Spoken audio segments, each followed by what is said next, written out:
All right, I've got a 2024 Sierra 1500 SLT. This is the Texas edition, but I don't know what that means other than some cosmetic trim. And like a lot of y'all, when I get a new vehicle, I like to put a dash cam in it just to kind of protect yourself, because you never know what's going to happen. The whole reason I'm in this truck is because I was in a pretty bad wreck a few months ago, excuse me. And yeah, my old F-150 was totaled out.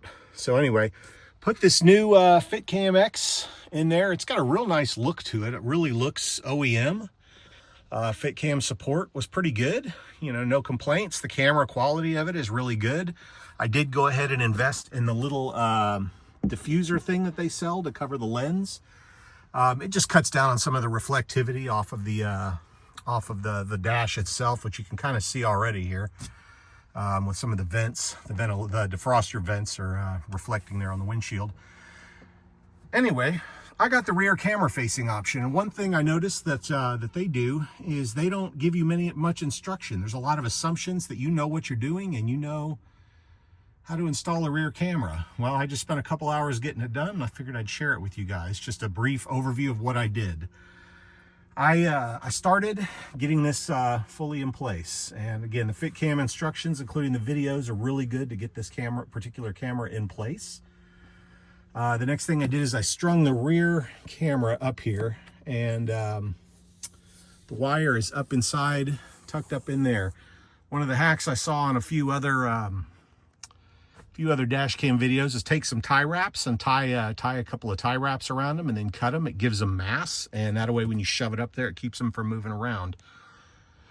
Next thing I did, pop these things off, and I took this A-pillar off. I saw a YouTube video that showed how to do this, but basically you just pop off these two pieces here. There's some 10mm bolts inside there. Loosen and remove those, and then reach your fingers in up top, or a pry tool, to loosen it up, and it'll pop right out. And what you'll see in here is you'll see a bunch of wiring that's going up the A-pillar here. And so what I ended up doing was basically just piggybacking off that with the rear dash cam camera cable. I zip tied it to that bunch of cables, and then put this thing back on. And the next thing I did with the bundle of cable here, your fuse box is right behind here. This pops off. You just pull it, put your finger in here, pull it, pop it off. Snake the cable down, and then brought it down and under this piece of trim right here. And essentially the cable is going under here. Pop this off to get under it. And then once you do it, I got it behind here, behind this piece. This piece will pop up and off. It snaps and secures into these pieces, as well as the actual seat frame itself. Pop that off, get it up, and I basically just ran it underneath this panel all the way to the back, and kept it going underneath all of this, underneath this trim. This will come off pretty easy. When you get to here, it gets a little bit tricky, but I essentially used one of these plastic wedges that comes with a dash cam. If you guys don't have a set of these, I highly recommend getting a pair or getting a set. It'll prevent scarring on the actual plastic the trim that you're removing and putting in. And when you got a new vehicle, you definitely don't want that, as I just drop it.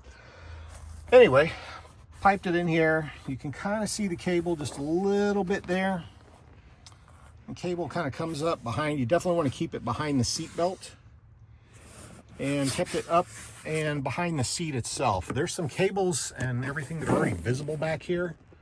Couldn't help that. That's just how it came from the factory. I don't know. I mean, I've got my own opinions on that, but we'll keep those for some other time.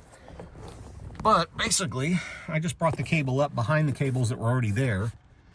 And this is the only place you can really see my dash cam cable, is right here. Ran it behind the panel, up along the top, on top of the rail that's designed for the rear window, and stuck it on right there. And that's basically how I've got it. This allows the rear window to actually slide open without any interference, and does also accomplish the mission that I set out to do, which is not to interfere with airbags. You've got your curtain airbags that are in here. up here and up in the front there in the A-pillar, and you definitely don't want to get the wire in the middle of that. Airbags deploying are already nasty enough. You definitely don't want a wire coming through and interfering with that, or slapping you in the face on top of that, you know, with the velocity that the airbags deploy. So anyway, that's how I got the rear camera in there. What I ended up doing, just to make sure it was straight, my iPad is not here anymore, but I brought my iPad out, connected it to the Fitcam Wi-Fi, made sure that it's straight, and yeah, made sure it's level, got a good view of the back, and yeah, that's pretty much it.